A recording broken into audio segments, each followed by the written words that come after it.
आजकल हर दूसरा व्यक्ति किसी न किसी बीमारी से परेशान है। कुछ बीमारियों का इलाज संभव है और कुछ का संभव नहीं है।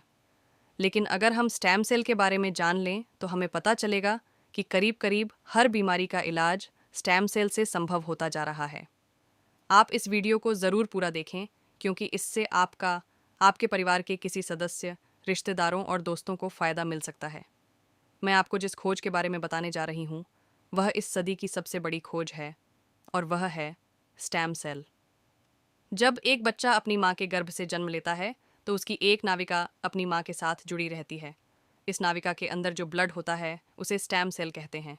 जब माँ के गर्भ में अंडाणु और शुक्राणु मिलते हैं तो पहले सेल का एक छोटा सा गोला बनता है। ये गोला स्टेम सेल कहलाता है।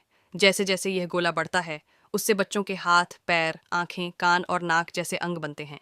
इसी प्रकार दिल, किडनी, लिवर, आंत और बाकी सभी अंगों का निर्माण स्टेम सेल से होता रहता है।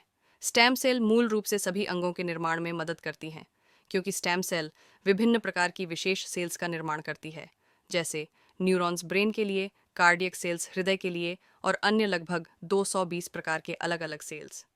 अगर हम इस नाविका और इसके अंदर के ब्लड मतलब स्टेम सेल्स को संभाल कर रखें तो आने वाले 25 से 30 साल तक बच्चों को गंभीर बीमारियों से बचाया जा सकता है।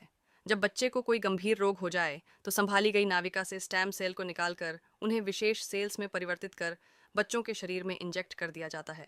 इससे बच्चों के शरीर के अंदर संबंधित सेल्स की बीमारियां जड़ से समाप्त की जा सकती हैं। लेकिन इस नाविका को ब्लड बैंक की तरह स्टेम सेल बैंक में संभालने और पुनरारोपण का खर्च लगभग 10 लाख से लेकर 50 लाख तक का होता है, जिसे हर कोई अफोर्ड नहीं कर सकता। इंसानी शरीर में सभी अंगों के स्टेम सेल अलग अलग होते हैं, लेकिन मूल स्टेम सेल सभी अंगों का निर्माण करने में सहायक होता है।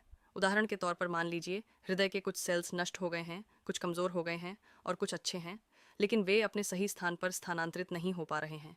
इस स्थिति में हृदय का उपचार मूल स्टेम सेल से किया जा सकता है।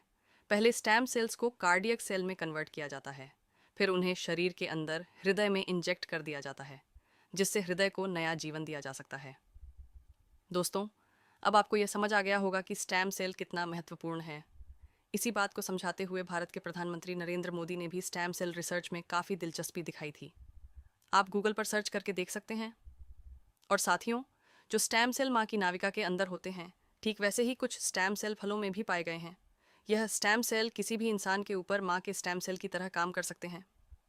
यह स्टेम सेल स्विट्जरलैंड के एक वैज्ञानिक डॉक्टर फ्रेड जूली द्वारा हरे सेब और लाल अंगूरों के अंदर खोजे गए, जो स्विट्जरलैंड की विशेष